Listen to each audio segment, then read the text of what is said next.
AI Read to Me presents The Brothers Karamazov by Fyodor Dostoevsky. Now close your eyes and relax. Book 1, The History of a Family. Chapter 1, Fyodor Pavlovich Karamazov. Alexei Fyodorovich Karamazov was the third son of Fyodor Pavlovich Karamazov, a landowner well known in our district in his own day, and still remembered among us, owing to his gloomy and tragic death, which happened 13 years ago, and which I shall describe in its proper place. For the present, I will only say that this landowner, for so we used to call him, although he hardly spent a day of his life on his own estate, was a strange type, yet one pretty frequently to be met with, a type abject and vicious, and at the same time senseless. But he was one of those senseless persons who are very well capable of looking after their worldly affairs, and, apparently, after nothing else. Fyodor Pavlovich, for instance, began with next to nothing. His estate was of the smallest. He ran to dine at other men's tables and fastened on them as a toady. Yet at his death, it appeared that he had 100,000 rubles in hard cash. At the same time, he was all his life one of the most senseless, fantastical fellows in the whole district. I repeat, it was not stupidity. The majority of these fantastical fellows are shrewd and intelligent enough, but just senselessness and a peculiar national form of it.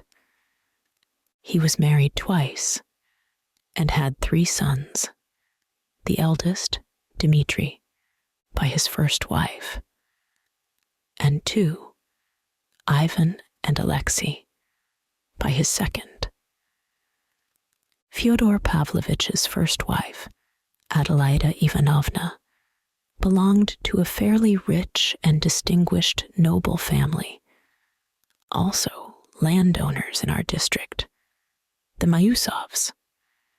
How it came to pass that an heiress, who was also a beauty, and moreover, one of those vigorous, intelligent girls, so common in this generation, but sometimes also to be found in the last, could have married such a worthless, puny weakling, as we all called him, I won't attempt to explain. I knew a young lady of the last romantic generation who, after some years of an enigmatic passion for a gentleman, whom she might quite easily have married at any moment, invented insuperable obstacles to their union, and ended by throwing herself one stormy night into a rather deep and rapid river from a high bank, almost a precipice, and so perished entirely to satisfy her own caprice and to be like Shakespeare's Ophelia. Indeed, if this precipice, a chosen and favorite spot of hers, had been less picturesque, if there had been a prosaic flat bank in its place, most likely the suicide would never have taken place. This is a fact, and probably there have been not a few similar instances in the last 2 or 3 generations. Adelaida Ivanovna Musov's action was similarly, no doubt, an echo of other people's ideas, and was due to the irritation caused by lack of mental freedom. She wanted, perhaps, to show her feminine independence, to override class distinctions and the despotism of her family. And a pliable imagination persuaded her, we must suppose, for a brief moment, that Fyodor Pavlovitch, in spite of his parasitic position, was one of the bold and ironical spirits of that progressive epoch, though he was, and in fact, an ill-natured buffoon, and nothing more. What gave the marriage piquancy was that it was preceded by an elopement, and this greatly captivated Adelaida Ivanovna's fancy. Fyodor Pavlovitch's position at the time made him specially eager for any such enterprise, for he was passionately anxious to make a career in one way or another. To attach himself to a good family and obtain a dowry was an alluring prospect.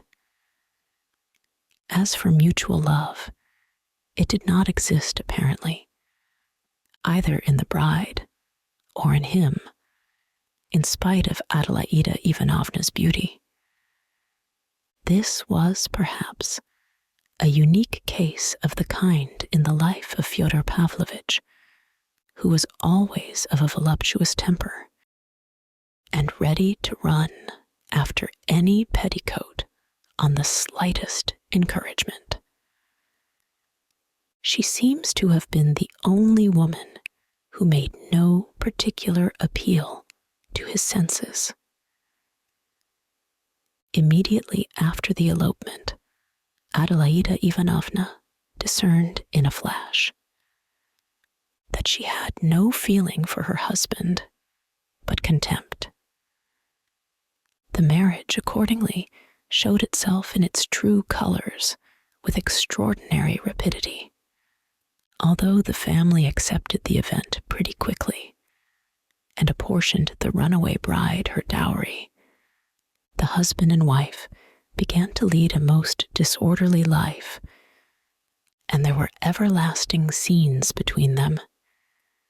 It was said that the young wife showed incomparably more generosity and dignity than Fyodor Pavlovitch, who, as is now known, got hold of all her money up to 25,000 rubles as soon as she received it, so that those thousands were lost to her forever. The little village and the rather fine townhouse, which formed part of her dowry, he did his utmost for a long time to transfer to his name by means of some deed of conveyance. He would probably have succeeded, merely from her moral fatigue and desire to get rid of him, and from the contempt and loathing he aroused by his persistent and shameless importunity. But fortunately, Adelaida Ivanovna's family intervened and circumvented his greediness. It is known for a fact that frequent fights took place between the husband and wife, but rumor had it that Fyodor Pavlovitch did not beat his wife, but was beaten by her, for she was a hot-tempered, bold, dark-browed, impatient woman, possessed of remarkable physical strength. Finally, she left the house and ran away from Fyodor Pavlovitch with a destitute divinity student, leaving Mitya, a child of 3 years old, in her husband's hands. Immediately, Fyodor Pavlovitch introduced a regular harem into the house and abandoned himself to orgies of drunkenness. In the intervals, he used to drive all over the province, complaining tearfully to each and all of Adelaida Ivanovna's having left him, going into details too disgraceful for a husband to mention in regard to his own married life. What seemed to gratify him and flatter his self-love most was to play the ridiculous part of the injured husband and to parade his woes with embellishments. One would think that you'd got a promotion, Fyodor Pavlovitch. You seem so pleased in spite of your sorrow, scoffers said to him. Many even added that he was glad of a new comic part in which to play the buffoon, and that it was simply to make it funnier that he pretended to be unaware of his ludicrous position. But who knows? It may have been simplicity. At last, he succeeded in getting on the track of his runaway wife. The poor woman turned out to be in Petersburg, where she had gone with her divinity student, and where she had thrown herself into a life of complete emancipation. Fyodor Pavlovitch at once began bustling about, making preparations to go to Petersburg, with what object he could not himself have said. He would perhaps have really gone. But having determined to do so, he felt at once entitled to fortify himself for the journey by another bout of reckless drinking. And just at that time, his wife's family received the news of her death in Petersburg. She had died quite suddenly in a garret, according to one story, of typhus, or, as another version had it, of starvation. Fyodor Pavlovitch was drunk when he heard of his wife's death, and the story is that he ran out into the street and began shouting with joy, raising his hands to heaven. Lord, now lettest thou thy servant depart in peace. But others say he wept without restraint, like a little child, so much so that people were sorry for him, in spite of the repulsion he inspired. It is quite possible that both versions were true, that he rejoiced at his release, and at the same time wept for her who released him. As a general rule, people, even the wicked, are much more naive and simple-hearted than we suppose, and we ourselves are too. Chapter 2. He gets rid of his eldest son. You can easily imagine what a father such a man could be, and how he would bring up his children. His behavior as a father was exactly what might be expected. He completely abandoned the child of his marriage with Adelaida Ivanovna, not from malice, nor because of his matrimonial grievances, but simply because he forgot him. While he was wearying everyone with his tears and complaints, and turning his house into a sink of debauchery, a faithful servant of the family, Grigory, took the 3-year-old Mitya into his care. If he hadn't looked after him, there would have been no one even to change the baby's little shirt. It happened, moreover, that the child's relations on his mother's side forgot him too at first. His grandfather was no longer living. His widow, Mitya's grandmother, had moved to Moscow and was seriously ill, while his daughters were married, so that Mitya remained for almost a whole year in old Grigory's charge and lived with him in the servant's cottage. But if his father had remembered him, he could not, indeed, have been altogether unaware of his existence. He would have sent him back to the cottage, as the child would only have been in the way of his debaucheries. But a cousin of Mitya's mother, Pyotr Alexandrovich Miusov, happened to return from Paris. He lived for many years afterwards abroad, but was at that time quite a young man, and distinguished among the Miusovs as a man of enlightened ideas and of European culture, who had been in the capitals and abroad. Towards the end of his life, he became a liberal of the type common in the 40s and 50s. In the course of his career, he had come into contact with many of the most liberal men of his epoch, both in Russia and abroad. He had known Proudhon and Bakunin personally, and in his declining years was very fond of describing the 3 days of the Paris Revolution of February 1848, hinting that he himself had almost taken part in the fighting on the barricades. This was one of the most grateful recollections of his youth.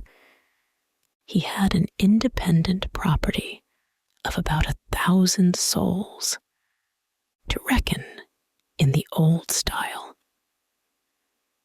His splendid estate lay on the outskirts of our little town and bordered on the lands of our famous monastery, with which Pyotr Alexandrovich began an endless lawsuit almost as soon as he came into the estate, concerning the rights of fishing in the river or wood cutting in the forest.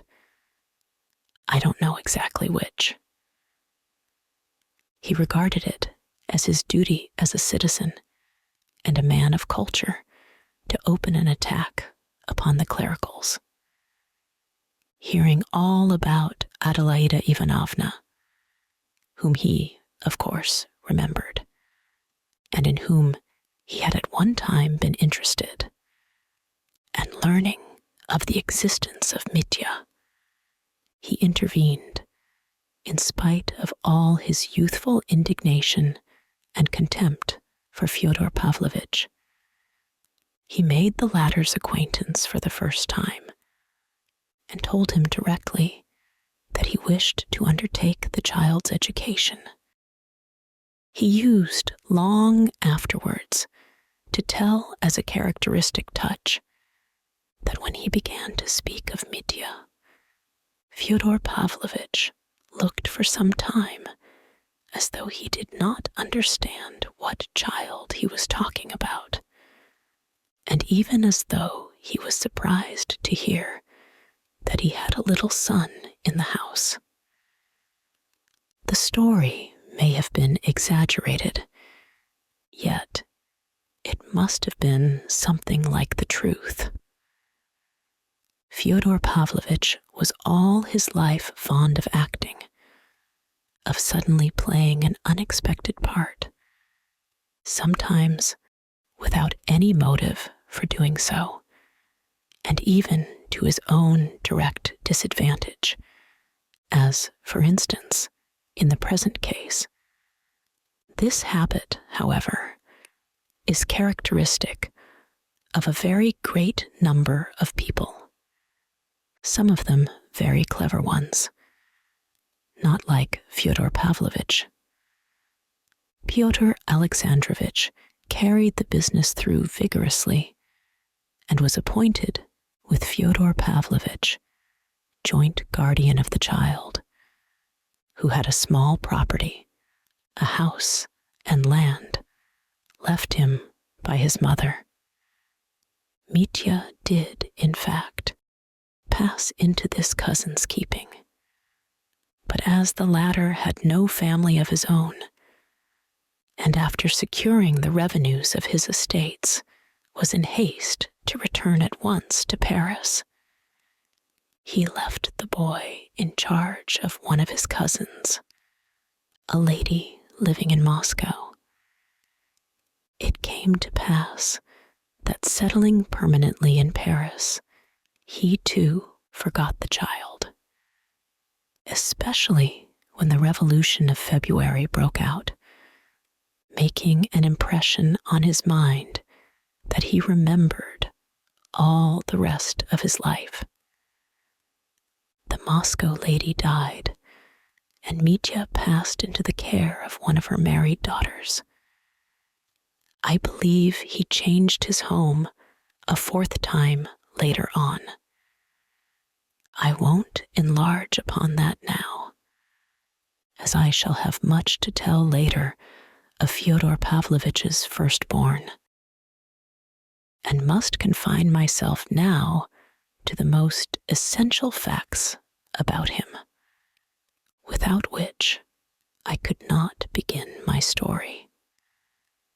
In the first place, this Mitya, or rather Dmitri Fyodorovitch, was the only one of Fyodor Pavlovitch's 3 sons who grew up in the belief that he had property and that he would be independent on coming of age. He spent an irregular boyhood and youth. He did not finish his studies at the gymnasium. He got into a military school, then went to the Caucasus, was promoted, fought a duel, and was degraded to the ranks, earned promotion again, led a wild life, and spent a good deal of money. He did not begin to receive any income from Fyodor Pavlovitch until he came of age, and until then got into debt. He saw and knew his father, Fyodor Pavlovitch, for the first time on coming of age, when he visited our neighborhood on purpose to settle with him about his property. He seems not to have liked his father. He did not stay long with him, and made haste to get away, having only succeeded in obtaining a sum of money and entering into an agreement for future payments from the estate, of the revenues and value of which he was unable, a fact worthy of note, upon this occasion, to get a statement from his father. Fyodor Pavlovitch remarked for the first time then, this too should be noted, that Mitya had a vague and exaggerated idea of his property. Fyodor Pavlovitch was very well satisfied with this, as it fell in with his own designs. He gathered only that the young man was frivolous, unruly, of violent passions, impatient, and dissipated, and that if he could only obtain ready money, he would be satisfied, although only, of course, for a short time. So Fyodor Pavlovitch began to take advantage of this fact, sending him from time to time small doles, installments. In the end, when 4 years later, Mitya, losing patience, came a second time to our little town to settle up once for all with his father, it turned out to his amazement that he had nothing, that it was difficult to get an account, even that he had received the whole value of his property in sums of money from Fyodor Pavlovitch, and was perhaps even in debt to him, that by various agreements into which he had, of his own desire, entered at various previous dates, he had no right to expect anything more and so on, and so on.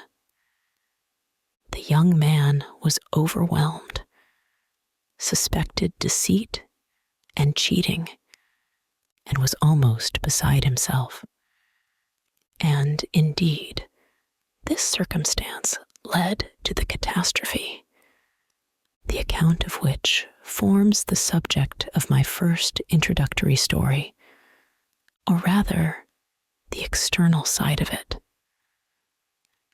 But before I pass to that story, I must say a little of Fyodor Pavlovich's other two sons and of their origin.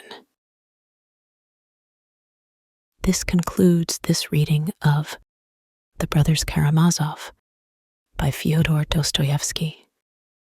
If you enjoyed it, please like and subscribe. To listen ad-free, visit aireadtome.com or use the link in the description. Thank you for your support.